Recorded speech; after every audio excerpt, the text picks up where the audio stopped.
வணக்கம் நண்பர்களே, முக்கியமான சில செய்திகளை ஒன் பை ஒன்னா பார்க்க போறோம். டாக்டர் எம்ஜிஆர் மருத்துவ பல்கலைக்கழகத்தோடு இணைந்திருந்த 3 மருத்துவ கல்லூரிகளுக்கு யூனிவர்சிட்டி அந்தஸ்து கிடைச்சிருக்கு அப்படின்னு அண்ணாமலை ஒரு விஷயத்தை பேசியிருந்தார்ல.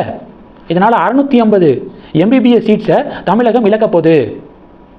7.5% இடஒதுக்கீடின் அடிப்படையில் மருத்துவக் கல்லூரிக்கு போறாங்கல்ல அரசு பள்ளி மாணவர்கள், அவங்களுக்கு இது ஒரு பெரிய பாதிப்பை ஏற்படுத்தும். அவங்களுடைய ஆப்பர்ச்சுனிட்டியும் போகும். இது எல்லாத்தையும் தாண்டி 4 மடங்கு 5 மடங்கு கல்வி கட்டணமும் அதிகரிக்கும். இப்போ புதுசாக யூனிவர்சிட்டியாக மாறி இருக்கக்கூடிய இந்த 3 மருத்துவக் கல்லூரிகளுக்கு யார் போய் சேர்றாங்களோ இனிமே இப்போ வாங்கக்கூடிய ஃபீஸை விட 4 மடங்கு அதிகமாக ஃபீஸ் வாங்கப்படும். இதெல்லாம் எப்படி நடந்துச்சு? ஒரு மருத்துவக் கல்லூரி பல்கலைக்கழகமாக மாறுவதற்கு அப்ளை பண்ணுறாங்கன்னு வச்சுக்குவோம். மாநில அரசாங்கம் ஒன்று என்ஓசி சர்டிஃபிகேட் கொடுக்கணும், யூனிவர்சிட்டி ஆகட்டும் அப்படின்னு அனுமதி. அது என்ஓசி சர்டிஃபிகேட் கொடுக்கணும், இல்லைன்னா எதிர்ப்பு தெரிவிக்கணும். ரெண்டுமே பண்ணாமல் 60 நாளைக்கு மேலே கிடப்பில் போட்டாங்கன்னா ஆட்டோமேட்டிக்காக மாநில அரசுக்கு எந்த ஆட்சேபனையும் இல்லை, இந்த கல்லூரி யூனிவர்சிட்டியாக மாறுறதில்ல அப்படின்னு எடுத்துக்கிட்டு யூனிவர்சிட்டி கிராண்ட் கமிஷன் பல்கலைக்கழக அந்தஸ்தை கொடுத்துரும் அந்த கல்லூரிக்கு. அப்படி தான் 3 காலேஜஸுக்கு இப்போ யூனிவர்சிட்டி அந்தஸ்து கிடச்சிருக்கு. இந்த 3 கல்லூரிகளும் திமுக அதிமுகவோடு தொடர்புடையது, திராவிட புள்ளிகளோடு தொடர்புடைய கல்லூரிகள். அதனால் கடந்த டிஎம்கே ஆட்சியில் வேணும்னே 60 நாளைக்கு மேலே கிடப்பில் போட்டுட்டாங்களா அப்ளிகேஷனை, இதெல்லாம் விசாரிக்கணும் டிவிகே கவர்மெண்ட் அப்படின்னு அண்ணாமலை நேற்று ஒரு பதிவு போட்டிருந்தார். எந்த அரசியல்வாதியும் இந்த முக்கியமான பிரச்சனையை பற்றி பேசவே இல்லை அண்ணாமலையை தவிர. நம்ம சேனலில் கூட அதை பற்றி நம்ம பேசியிருந்தோம்.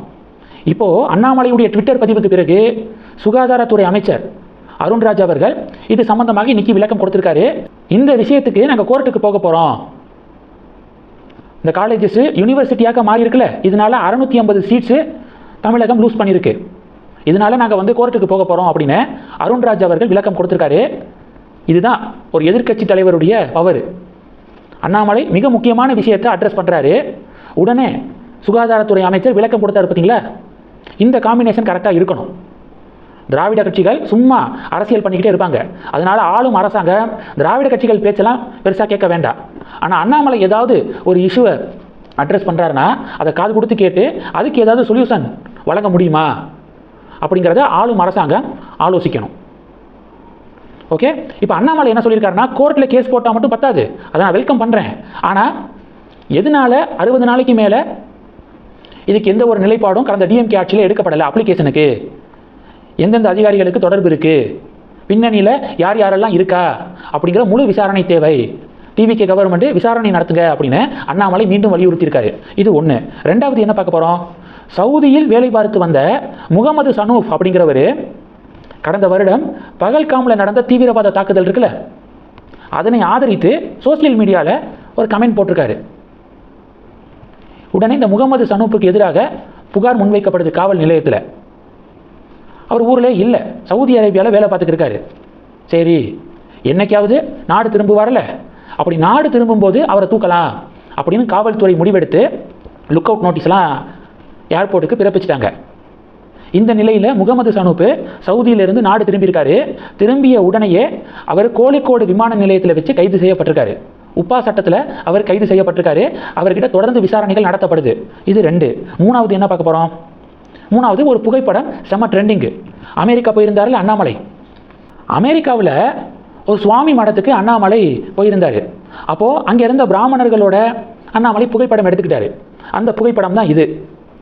இப்போ விஷயம் என்னென்னா, அண்ணாமலை பிஜேபி மாநில தலைவராக இருந்தபோதே ஒரு சில கோஷ்டி என்ன பண்ணாங்கன்னா, அண்ணாமலை பிராமண மக்களுக்கு எதிரானவர், பிராமண மக்களுக்கு எதிரான நிலைப்பாட்டோடு இருக்காரு பிஜேபி மாநில தலைவராக அப்படின்னு கிளப்பி விட்டாங்க.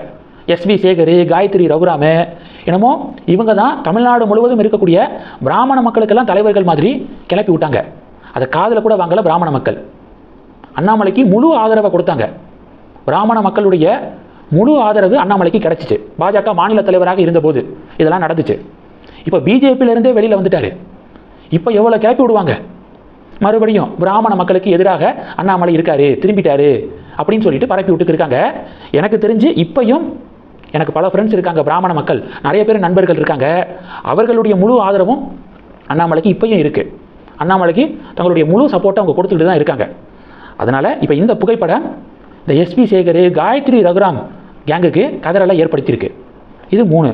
நாலாவது என்ன பார்க்க போகிறோம், நாலாவது டிஎம்கே உடனான நட்பு தொடரும் நட்போட தான் நாங்கள் டிஎம்கேவோட இருக்கோம், டிவிகேவோட கூட்டணியில் இல்லை அப்படின்னு திருமாவளவன் சொல்லியிருந்தார்ல. காங்கிரஸ் மாநில தலைவர் விமர்சனம் பண்ணியிருந்தாரு காலையில். மதியானம் பார்த்தீங்கன்னா மதிமுக தலைவர் வைகோ என்ன சொல்லியிருக்காருன்னா, அமைச்சரவையில் இடம் பிடிச்சிக்கிட்டு கூட்டணியில் இல்லை அப்படின்னு சொல்றது காமெடியாக இருக்கு. அதனால நகைச்சுவைக்கான நோபல் பரிசை யாருக்கு கொடுக்கணும் தெரியுமா? திருமாவளவன் அவர்களுக்கு தான் கொடுக்கணும் அப்படின்னு மதிமுக தலைவர் வைகோ அவர்கள் விமர்சனம் பண்ணியிருக்காரு. இப்போ விசிகா மதிமுக இடையே டிபேட்டு ஃபைட்டு நடந்துட்டு இருக்கு. கடைசி செய்தி, போர் நிறுத்த ஒப்பந்தத்தை ட்ரம்ப் ரத்து பண்ணிட்டாரு. ரத்து பண்ணிட்டு ஈரானில் 80 இடங்களை டார்கெட் பண்ணி அமெரிக்கா தாக்குதல் நடத்திக்கிருக்காங்க. ஹார்மோஸ் ஸ்ட்ரைட்டில் இருந்த 3 வணிக கப்பல்களை ஈரானை அட்டாக் பண்ணிட்டாங்க ஃபர்ஸ்ட்டு. இதில் டென்ஷன் ஆன ட்ரம்ப், இனி இந்த போர் நிறுத்த ஒப்பந்தத்தெல்லாம் நான் கன்சிடர் பண்ண மாட்டேன், உடனே ரத்து பண்ணுறேன் அப்படின்னு சொல்லிட்டு ரத்து பண்ணி ஈரான் மீது தாக்குதல் நடத்த ஆரம்பிச்சிட்டாரு. இப்போ மறுபடியும் அமெரிக்கா ஈரான் இடையேயான சண்டை மறுபடியும் ஸ்டார்ட் ஆக தொடங்கியிருக்கு. இந்த செய்திகள் எல்லாத்தையும் பற்றி உங்களுடைய பார்வைகளை மறக்காமல் கமெண்ட் பண்ணுங்கள். தொடர்ந்து கனெக்டில் இருங்க. அடுத்தடுத்து நிறையா பதிவுகளை பார்க்க போகிறோம். நன்றி. ஜெய் ஹிந்த்.